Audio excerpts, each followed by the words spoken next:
여러분 안녕하십니까? 압도적인 지지 속에 더불어민주당 대선 주자로 선출된 이재명 후보가 첫 일정에서부터 파격적인 통합 행보에 나섰습니다.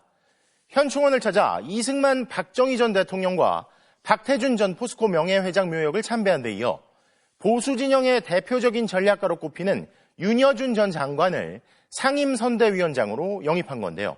첫 소식 김정우 기자가 보도합니다. 제21대 대통령 선거에 더불어민주당 후보로 선출된 이재명 후보.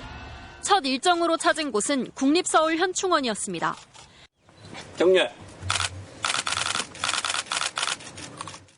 이 후보는 김대중, 김영삼 전 대통령은 물론 이승만, 박정희 전 대통령 묘역에도 참배했습니다. 20대 대선 이후 3년 만입니다. 역사적 인물들에 대해서는 긍정적 평가, 부정적 평가가 다 가능하지. 양 측면을 다 함께 보는 게 필요하지 않을까 생각했습니다. 예정에는 없던 박태준 포스코 명예회장 묘역까지 들렀는데 대선 후보가 박 회장 묘역에 참배한 건 2012년 안철수 후보 이후 처음입니다. 이 자리에서 이재명 후보는 윤여준 전 환경부 장관을 상임선대위원장으로 영입한 사실을 깜짝 발표했습니다. 윤여준 전 장관님한테 우리 선대위를 전체적으로 한번 맡아주십사 부탁을 드렸는데 다행히 응해 주셨습니다. 이후 외부 일정으로 AI 메모리 기업 간담회에 참석한 이재명 후보는 반도체 공약도 내놨습니다. 세계 1등 반도체 국가를 만들겠다며 반도체 특별법의 신속한 제정과 국내 생산 반도체에 대한 세제 혜택 강화, 반도체 재생에너지 사용률 100%를 위한 인프라 구축, 인재 양성 등을 약속했습니다.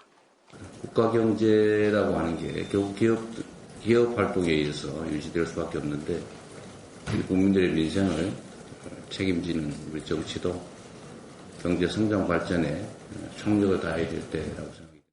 공격적인 통합 행보로 외연 확장에 나선 이재명 후보는 당내 비명계는 물론 유력 보수 인사들을 추가 영입해 통합선대위를 꾸릴 계획입니다. MBC 뉴스 김정우입니다.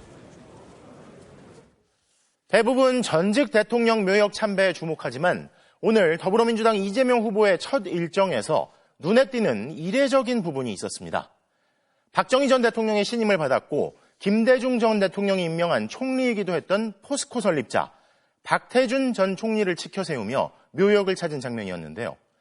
상징적인 첫날 일정에서 그동안의 민주진영 대선 후보들과 사뭇 다른 행보를 보이며 통합과 미래 그리고 성장을 강조한 겁니다. 김상훈 기자가 보도합니다. 더불어민주당 이재명 후보는 국립현충원, 이승만, 박정희 보수진영 대통령까지 참배한 데 대해 갈등의 불씨를 스스로 진화했습니다. 역사적 평가는 역사가나 시민사회에 맡길 일이지 정치가 할 일이 아니라는 겁니다. 민생을 개선하는 게 우리 정치의 가장 큰 몫이기 때문에 가급적이면 이념, 진영 이런 것들은 잠깐 곁으로 미뤄두면 어떨까. 이어 국회를 찾아 당 지도부 회의에 참석해선 대통령의 사전적 정의를 언급하며 거듭 통합의 방점을 찍었습니다. 여러 가지 의미가 있지만 국민을 크게 통합하는 우두머리라는 그런 의미가 있었습니다. 공동체가 깨지지 않게 서로 화합하고. 이재명 후보 측은 대권주자 첫날 공식 일정은 통합과 미래, 통합과 성장을 키워드로 삼았다고 설명했습니다. 진보진영 대권주자로선 이례적으로 포스코 명예회장 박태준 전 총리를 참배한 것도 통합과 성장 행보의 연장선으로 풀이됩니다. 이른바 DJP 연합으로 탄생한 김대중 정부의 국무총리를 지낸 박 전 총리는 국민 통합의 상징으로 여겨지기 때문입니다. DJP 연합의 그야말로 일종의 진보 보수 연합 정권이었죠. 통합 정권의 일종의 옥동자 아니었겠냐. 박 전 총리는 동시에 포스코 회장으로서 당시 먹거리인 제철업을 일으켜 산업화 기틀을 마련했다는 평가도 받고 있습니다. 이 후보가 참배 뒤 미래의 먹거리인 AI와 반도체 현장을 찾아간 일정만으로도 통합과 성장, 두 메시지를 담았다는 겁니다. 이 후보는 당 후보 선출 수락 연설에서 통합을 14번 언급했지만 윤석열 이름은 한 번도 언급하지 않았습니다. 보수 논객인 정규재 전 한국경제신문 주필은 나라 사정이 급해 이제 통합하고 앞으로 가자고 말하고 있다며 환영했습니다. 반면 진보당은 이승만, 박정희를 참배한다고 국민 통합은 이뤄지지 않는다고 비판했습니다. MBC 뉴스 김상훈입니다. 이런 가운데 한덕수 총리의 대선 출마는 더욱 가시화되는 분위기입니다. 한 총리의 최측근인 비서실장이 사직서를 낸 데 이어 국민의힘 권영세 비대위원장이 정치 원로에게 한 총리와 만나 단일화에 대해 잘 말해달라고 언급한 사실도 알려졌는데요. 홍희표 기자가 보도합니다. 대선 출마를 위한 공직자 사퇴 시한이 6일 남은 오늘, 대통령 권한대행인 한덕수 국무총리는 공개 일정을 잡지 않았습니다. 대신 문체부 2차관을 통해 대독한 원불교 행사 축사에서 촘촘한 복지 정책을 약속했습니다. 국민 한 분 한 분의 목소리에 귀를 기울이겠습니다. 공개된 외신 인터뷰에서도 대선 관련 언급은 없었지만 한 총리의 대선 출마가 임박했다는 평가입니다. 한 총리의 최측근으로 바로 옆에서 보좌했던 손영택 비서실장이 사직서를 제출했습니다. 이 어려운 상황들을 관리해야 할 사람이 출마를 한다고 해서 국민적인 굉장한 불안감이 큰데 실무 준비하려고 나가는 것 같은데요. 한 총리는 최근 정치권 원로인 정대철 헌정회장에게 회동을 요청했습니다. 정 회장은 MBC와의 통화에서 친구의 동생으로 각별한 사이인 한 총리가 이번 주 초 찾아온다고 했다며 정치를 하겠다는 뜻으로 보인다고 말했습니다. 또 자신에게 국민의힘 권영세 비대위원장이 한 총리에게 좋은 얘기를 해달라고 했다고도 덧붙였습니다. 이에 대해 권 비대위원장은 반명 단일화, 빅텐트 과정에서 우리 당을 도와달라 부탁한 것이라고 밝혔습니다. 당 경선이 진행 중인 상황에서 당 지도부가 외부 인사와의 단일화를 준비한 셈인데 한동훈 후보는 이를 강하게 비판했습니다. 경선이 진행되는 과정에서 자꾸 그런 얘기하는 것 그렇게 좋아 보이지 않습니다. 그건 패배주의 아닌가요? 홍준표 후보도 탄핵당한 정권의 총리가 대선에 출마하는 게 상식에 맞냐며 불편한 기색을 드러냈습니다. 민주당 출신 이낙연 전 총리도 조만간 대선에 출마할 것으로 알려졌습니다.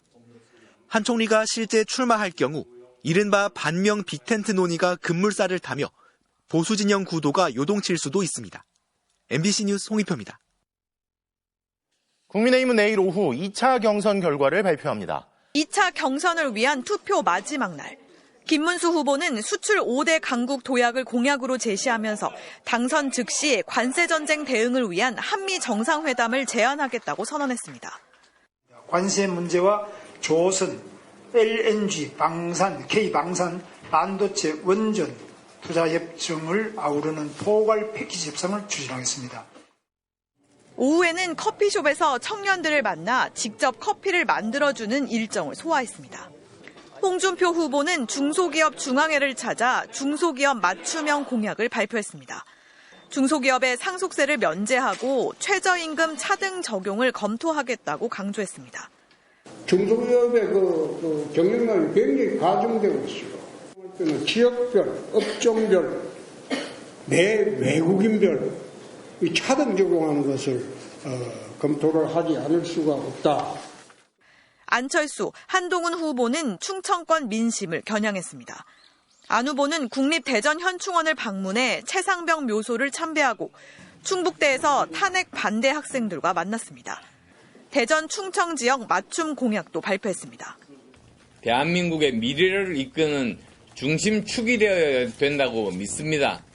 AI, 반도체, 바이오, 우주항공, 초격차 기술의 중심지로 만들겠습니다. 충무공 이순신 장군의 탄생일을 맞아 아산의 현충사를 찾은 한동훈 후보. 방명록에 충무공의 마음으로 나라를 지키겠습니다라고 적은 뒤 핵잠수함 확보 등을 골자로 한 국방정책을 발표했습니다. 수중작전이 가능한 핵 추진 잠수함을 확보하겠습니다. 궁극의 무기이고 핵무장에 준하는 안정감을 한반도에 가져올 수 있을 것입니다. 2차 경선 결과는 당원 투표와 국민 여론조사를 각각 절반씩 반영해 내일 오후 발표됐는데 과반 득표자가 없으면 다득표 2명을 상대로 3차 경선을 거쳐 다음 달 3일 최종 후보를 확정합니다. MBC 뉴스 공윤선입니다. 막바지로 향하고 있는 국민의힘 경선에서 캠프들 간의 경쟁도 치열한데요.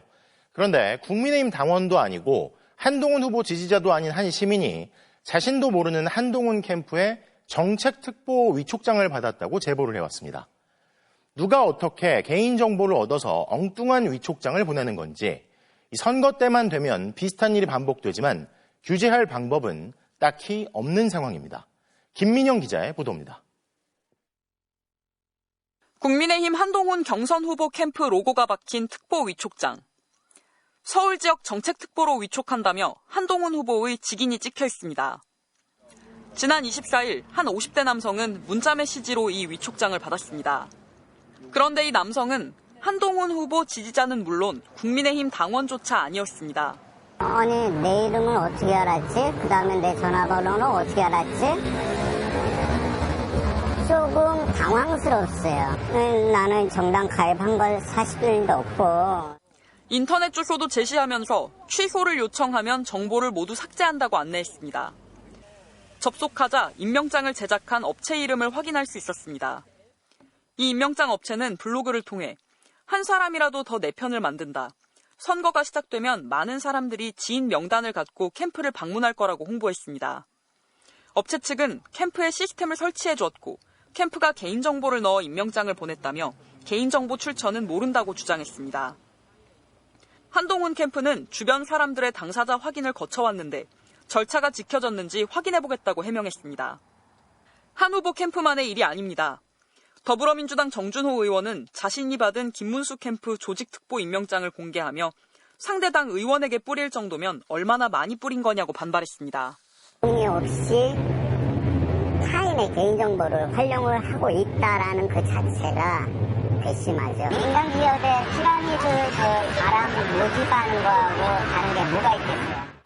지난 2022년 대선 당시 윤석열 캠프는 정의당 대표와 5.18 단체 회원들에게 임명장을 보냈다 거센 항의를 받았습니다. 반면 민주당 이재명 캠프도 국민의힘 지역 선대위 관계자에게 특보 임명장을 보냈다가 반발을 샀습니다. 선거 때마다 비슷한 일이 반복되고 있지만 현행 공직선거법은 단순한 임명장 배부나 개인정보 수집 행위를 규제하지 않고 있습니다. MBC 뉴스 김민영입니다. 대통령 윤석열을 파면한다.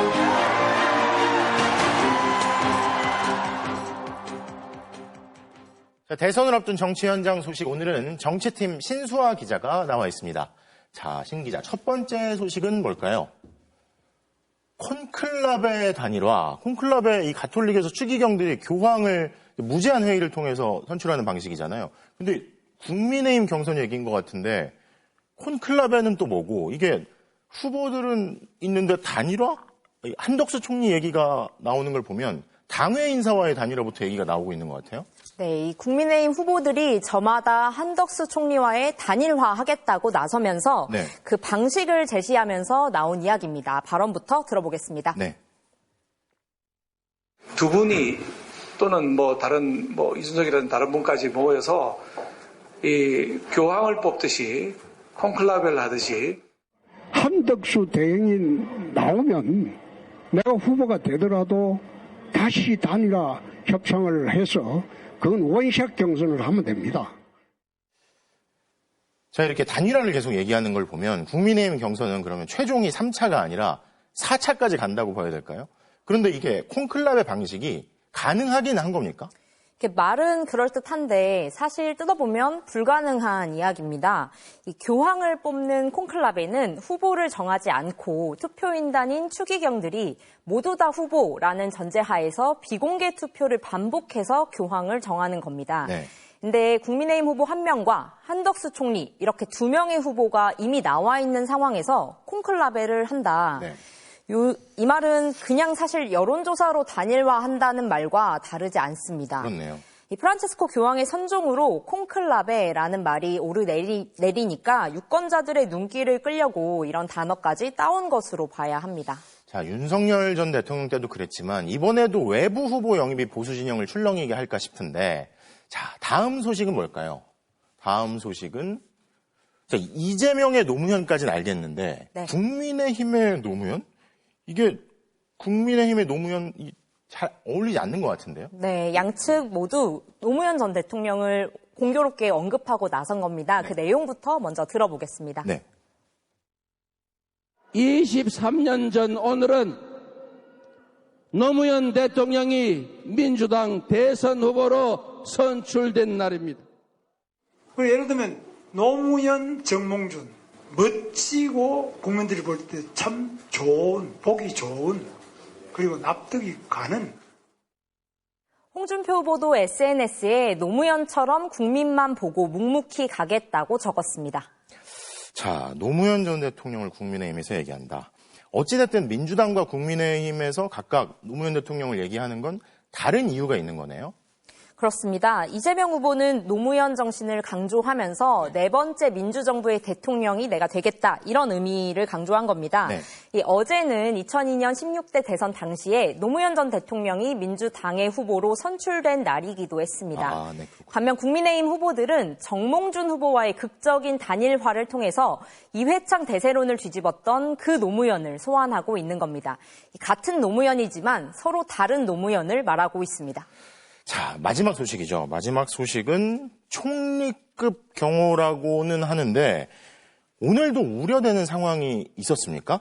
네, 민주당 후보로 확정된 이재명 후보의 첫 공식 일정이던 현충원 참배 때 벌어진 상황부터 잠시 보겠습니다. 네. 정렬.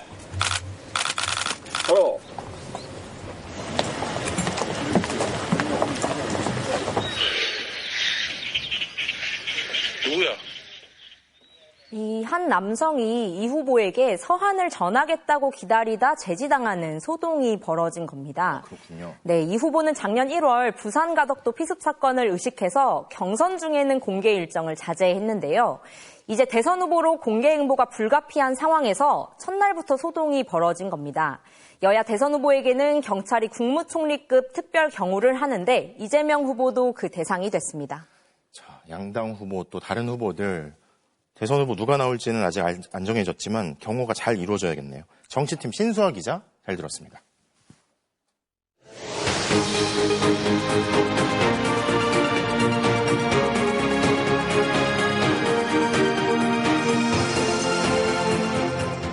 윤석열 전 대통령 부부의 공천 개입 의혹과 관련해 검찰이 최근 김건희 여사 변호인에게 조사할 양이 많아 대면 조사가 필요하다는 입장을 전한 것으로 파악됐습니다. 검찰은 최대한 빨리 조사하자는 입장인데 김 여사 측과 구체적인 날짜를 두고 조율하는 단계는 아직 아닌 것으로 보입니다. 조희원 기자입니다. 윤석열 전 대통령 부부의 공천 개입 의혹을 수사하고 있는 검찰이 최근 김건희 여사 측에 대면 조사 방침을 거듭 전한 것으로 확인됐습니다. 김 여사 측이 서면 조사도 가능하냐고 하자 검찰 수사팀이 조사할 양도 많고 물어볼 것도 많아 서면 조사는 적절하지 않다는 취지로 답한 것으로 파악됐습니다. 검찰이 조사할 내용은 많습니다. 2022년 국회의원 재보궐선거 당시 김영선 전 의원 공천 과정에서 김 여사가 어떤 역할을 했는지 확인해야 합니다. 검찰은 김 여사가 명태균 씨와 주고받은 카카오톡과 텔레그램 메시지, 통화 녹음 파일을 상당수 확보했습니다. 당선인 이름 팔지 말고 그냥 미르라고 했어요. 지난해 22대 총선 때는 김 여사가 김상민 전 검사가 김영선 전 의원 지역구를 물려받을 수 있도록 관여했다는 의혹도 조사 대상입니다. 검찰은 최근 김 전 검사는 물론 지난 2022년 지방선거에서 국민의힘 예비후보로 평택과 포항에서 나온 인사들을 불러 조사했습니다. 모두 윤 전 대통령 부부가 공천에 개입했다는 의혹이 제기된 인물들입니다. 검찰은 내일 명 씨도 서울중앙지검으로 불러 조사할 계획입니다. 보석으로 풀려난 이후 서울에서 조사하는 건 이번이 처음입니다.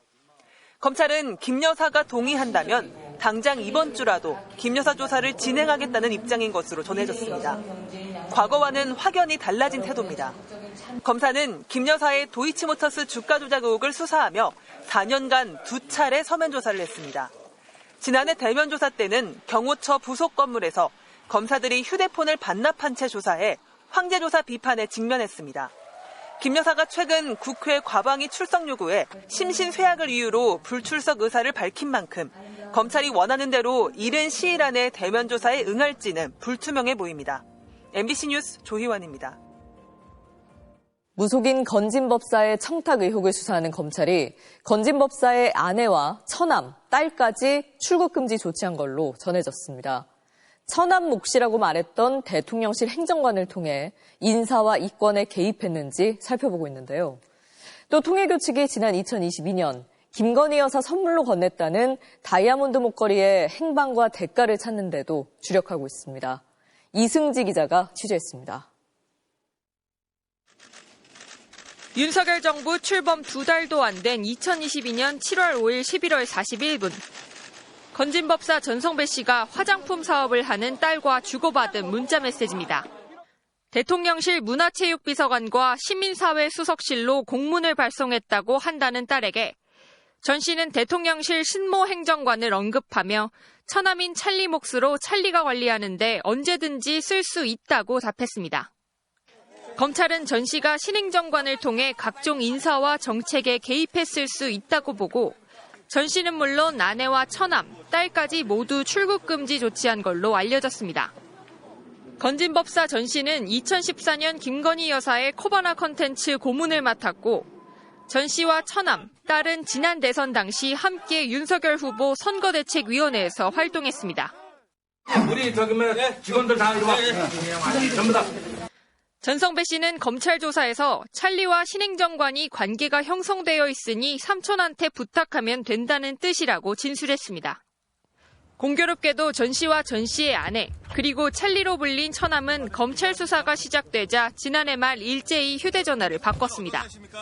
증거인멸 의혹이 있는 가운데 건진법사의 처남은 지난 주말 돌연 보안 메신저인 텔레그램에 가입하기도 했습니다. 검찰은 전 씨 일가는 물론 수사가 본격화되자 최근 사의를 표한 걸로 알려진 신행정관에 대한 조사도 검토 중입니다. 통일교 2인자가 2022년 김건희 여사 선물로 건넸다는 다이아몬드 목걸이에 대한 수사도 계속되고 있습니다. 전 씨는 김 여사에게 주지 않고 잃어버렸다는 취지로 주장한 걸로 전해졌는데 검찰은 건진법사가 캄보디아 건설 사업을 추진하던 통일교와 윤 전 대통령 부부를 연결시켜줬을 수 있다고 의심하고 있습니다. 검찰은 건진법사가 통일교 전 본부장을 대통령, 영부인, 국회의원들과의 만남을 주선한 것 이외에 별도의 자문 활동을 한 건 확인이 되지 않는다고 조서에 적었습니다. MBC 뉴스 이승지입니다. 경찰이 대통령 경호처가 보관하고 있는 비화폰 서버 자료를 넘겨받는 방안을 구체적으로 협의하고 있는 것으로 확인됐습니다. 김성훈 차장이 물러난 뒤 경호처가 협조하기로 방침을 바꾼 걸로 전해졌는데요. 다만 이번 자료는 윤석열 전 대통령의 체포영장 집행 방해 혐의에 국한된 거라서 비상계엄과 관련한 비화폰 서버도 추가로 확보해야 한다는 지적이 나옵니다. 이재욱 기자가 보도합니다. 지난 16일 경찰은 비화폰 서버와 대통령 집무실 CCTV에 대한 압수수색을 시도했지만 진입조차 하지 못했습니다. 비상계엄 이후 7차례 대통령 경호처는 군사상 비밀 유지 등을 이유로 번번이 경찰의 압수수색을 가로막았습니다. 그런데 경호처가 최근 일부 자료를 제출한 데 이어 비화폰 서버를 건네는 방안도 경찰과 협의하고 있는 것으로 확인됐습니다. 압수수색 반대를 주도해온 김성훈 경호처 차장이 윤석열 전 대통령 파면 직후 사의를 표명하고 대기 발령된 뒤 경호처가 경찰의 요청에 협조하기로 방침을 바꾼 걸로 전해졌습니다. 경찰 특별수사단 관계자는 경호처가 기존의 압수수색 영장 범위 안에서 최대한 신속하게 협조하겠다고 해 제출 방법을 협의하고 있다고 설명했습니다. 도청과 감청이 불가능한 비화폰은 통화 녹음은 안 되지만 통화 기록은 경호처 서버에 보관되는 걸로 알려져 있습니다. 경찰은 우선 서버 자료를 받는 대로 압수가 지연되는 동안 증거인멸 시도가 있었는지부터 검증할 방침입니다. 이어 서버 기록과 관련자 진술을 비교 분석한 뒤 윤 전 대통령 본인이 자신에 대한 체포영장 집행 저지를 지시했는지 조사할 방침입니다. 경찰은 이미 윤 전 대통령이 체포 저지를 위해 총기 사용을 검토하라는 취지로 지시하고 당시 김 차장은 알겠다고 답했다는 경호처 간부의 진술을 확보한 만큼 결국 윤 전 대통령 본인에 대한 직접 조사가 필요하다고 보고 있습니다. 다만 경찰과 경호처가 협의 중인 비화폰 자료에는 비상계엄 관련 부분은 포함되지 않습니다. 윤 전 대통령의 내란 혐의에 대한 재판이 이미 진행되고 있기 때문인데 경찰 관계자는 내란 관련 자료를 확보하더라도 강제 수사는 할 수 없다고 밝혔습니다. 때문에 윤 전 대통령에 대한 직권남용 혐의를 수사하고 있는 검찰이 비화폰 서버를 추가로 압수수색해야 한다는 지적이 나오고 있습니다. MBC 뉴스 이재욱입니다. 비화폰 서버 수사가 진척되지 못했던 건 김성훈 경호처 차장에 대한 경찰의 구속영장 신청을 검찰이 3번이나 막아섰던 탓이 큽니다. 검찰의 영장 청구권 독점을 규정한 헌법 조항이 63년간 지속되면서 나타나는 폐해가 이만저만이 아니라는 지적이 나옵니다. 이혜리 기자입니다. 지난 1월 3일 법원이 발부한 윤석열 전 대통령 체포영장 집행을 대통령 경호처가 막아섰습니다. 빈손으로 돌아선 경찰은 이후 체포 방해를 지휘한 것으로 지목된 김성훈 경호처 차장을 특수공무집행 방해 혐의로 입건해 구속영장을 신청했습니다. 하지만 김 차장에 대한 강제 수사는 검찰 문턱을 넘지 못했습니다. 경찰이 신청한 구속영장을 검찰이 3차례나 반려했기 때문입니다. 결국 김 차장을 구속한 뒤 경호처 비화폰 서버를 조사하려던 경찰 구상은 벽에 부딪혔습니다. 이상민 전 행안부 장관이 내란에 가담했는지 보기 위해 경찰이 신청했던 대통령 안가 CCTV 압수수색 영장 등도 검찰에 3번 가로막혔습니다. 영장 발부 여부는 법원이 결정하지만 영장 청구는 오직 검찰만이 할 수 있는 헌법 12조 규정 때문에 이 같은 일이 반복되고 있는 겁니다. 검찰의 영장 청구권 독점 조항은 5.16 군사 쿠데타 이후인 1962년 헌법 개정 때 처음 생긴 뒤 63년째 그대로입니다. 이승만 정권을 비호하던 경찰을 견제하려는 의도였다. 영장 청구 일원화로 인권 유린을 막으려 했다는 등 당시 영장 청구권을 검찰에 준 이유에 대한 해석은 분분합니다. 하지만 이후 견제받지 않는 검찰 권력이 갈수록 커지고 먼지털기식 검찰 수사에 대한 비판도 커지고 있습니다. 검찰만